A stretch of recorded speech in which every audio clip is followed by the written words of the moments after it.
By the middle of the 18th century, Delaware was more secure than it had ever been. It was owned by England. William Penn had come and gone. Delaware was a separate colony with its own constitution and governing body. And still, Delaware's age of problems was not yet over.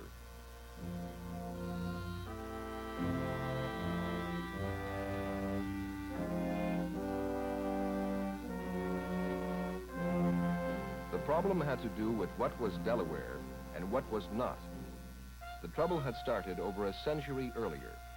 The boundaries were not clear. George Calvert, the first Lord Baltimore, was granted American land in 1632 by England's King Charles I. The grant was to cover that part of the Bay of Delaware on the north, which lieth under the 40th degree of northern latitude. The land included all of what was to become Maryland and Delaware, plus parts of the future New Jersey and Pennsylvania. It is understood that there has been no European colonization of this land, and that the only people living there are savages having no knowledge of God. But in Baltimore's charter, there was a big if.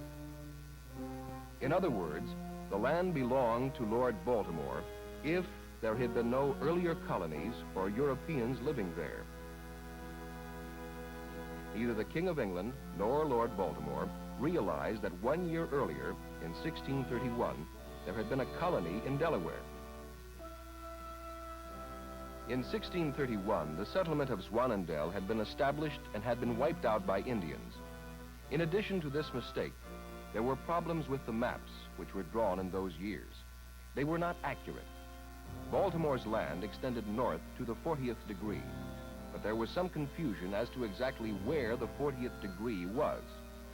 However, in 1632, George Calvert, Lord Baltimore, was unaware of both the early Dutch colony in Delaware and the inaccuracy of his maps. The settling of the colony of Maryland moved on successfully.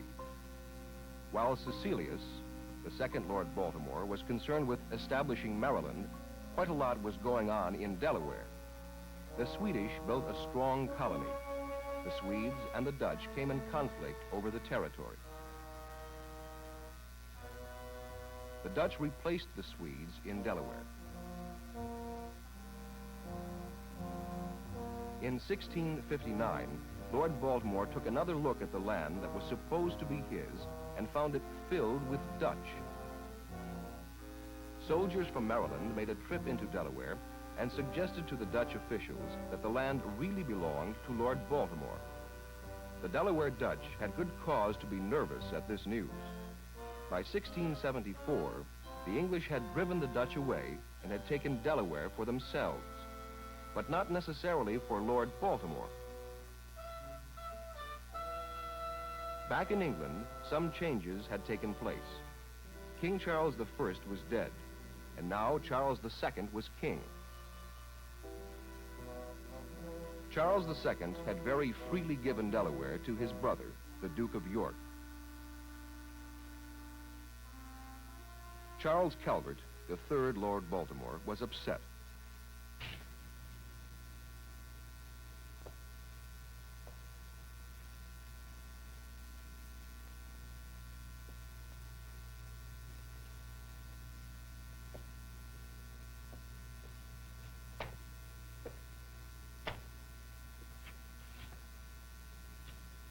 Your Majesty, you have before you a charter given in 1632 to the Calverts, the Lord Baltimore. You see that the charter includes the land upon the Delaware River. I understand that Your Majesty has now granted the same land to James, the Duke of York.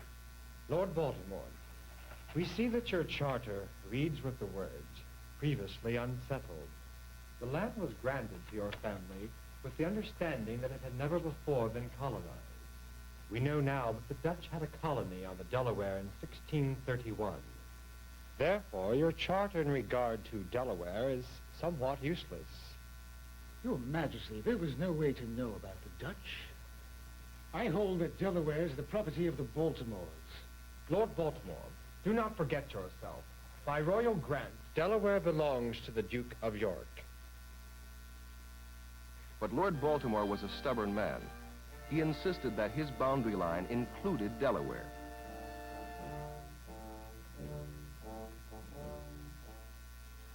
In 1681, William Penn received a charter for Pennsylvania and a 12-mile circle of land surrounding Newcastle. He arranged to purchase the rest of Delaware from the Duke of York. Lord Baltimore saw the land he considered his change hands again. His temper began to rise. In surveying the boundaries of his grants, Baltimore gained some startling news for William Penn. The 40th degree, marking the northern boundary of Baltimore's land, was now believed to fall well north of Philadelphia. Baltimore now felt inclined to claim Philadelphia and a good part of Pennsylvania for his own. Maryland settlers began to call Philadelphia the finest city in Maryland. William Penn was upset. The two proprietors met on American soil to discuss the problem. It was not a friendly meeting. I am told that the citizens of Pennsylvania and the 3 lower counties are being annoyed by tax collectors from Maryland. Those who live in Maryland must pay taxes to Maryland. I am told that the citizens of my colony are being forced at gunpoint to pay taxes to you. Mr. Penn, how do you know what your colony is? Your town of Philadelphia lies beneath the 14th degree. There has been a mistake in that matter. And furthermore, it's well known that my grant extends over the territory known as Delaware. We will discuss Delaware at a later time. Now we must settle the problem of the Pennsylvania border. They did not decide anything. The quarrel was to outlive them both.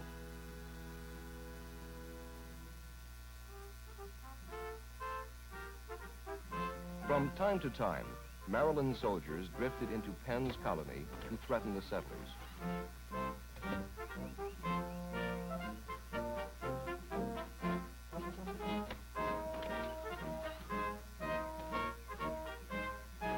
In at least one case, the soldiers took over a farm, claiming it for Lord Baltimore.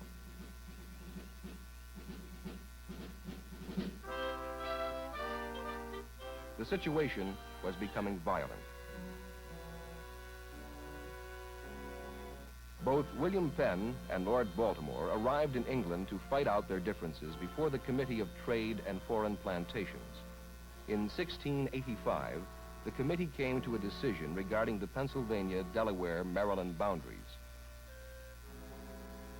Avoiding further differences, the tract of land lying between the Eastern Sea on the one side and the Chesapeake Bay on the other, to be divided into equal parts by a line from the latitude of Cape Henlopen to the 40th degree of northern latitude. So the western boundary, a line running north and south, divided Delaware between Baltimore and Penn. Baltimore's land was west, or left of the line. Penn's was east, or right of the line. But the boundaries running east and west, the northern and southern borders of Delaware, were not decided upon. Time passed. William Penn died. His family carried on after him.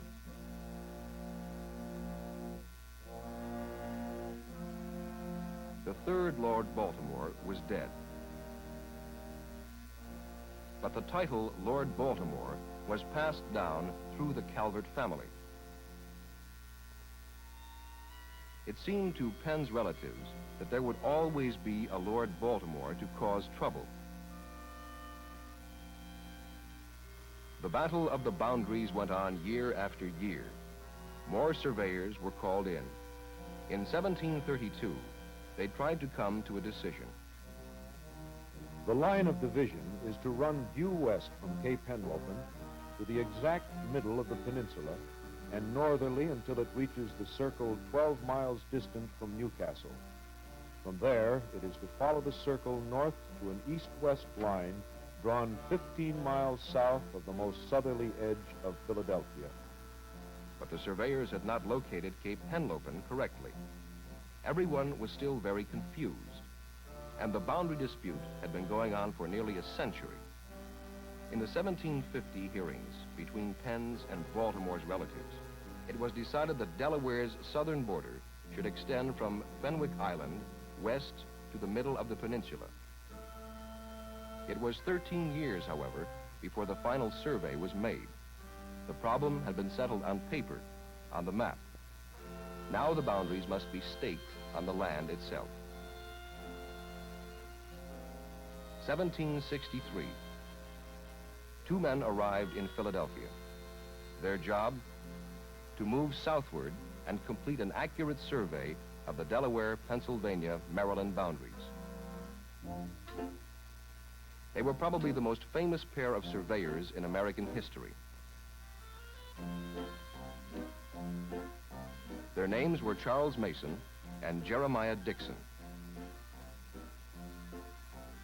Mason and Dixon were faced with a situation that had had both surveyors and citizens tearing their hair for 100 years. The Delaware boundary dispute had been violent and long-lasting. In 1763, Mason and Dixon set out to fix it. Their first move was difficult, but it was far easier than what lay in the future. To set Delaware's northern border, they marked the east-west line 15 miles south of the most southern portion of Philadelphia. They clarified the 12-mile circle of land around Newcastle. Then came the hard part.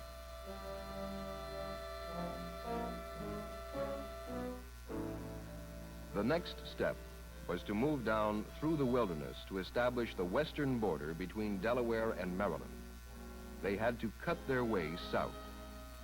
Led by friendly Iroquois Indian guides, they sliced an 8-yard wide path called a visto to mark their boundary.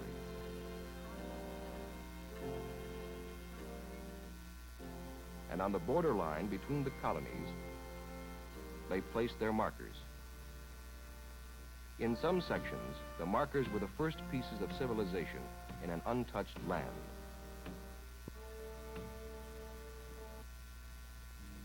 In many ways, it was a frightening job. The wilderness was savage. Not all the natives were friendly.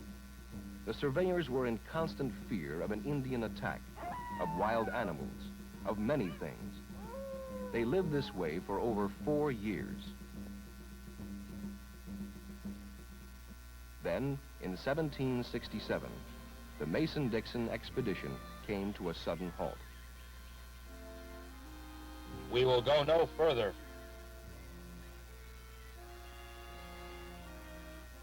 This is a sign of the 6 nations of the Iroquois. The Iroquois do not want to have you go further.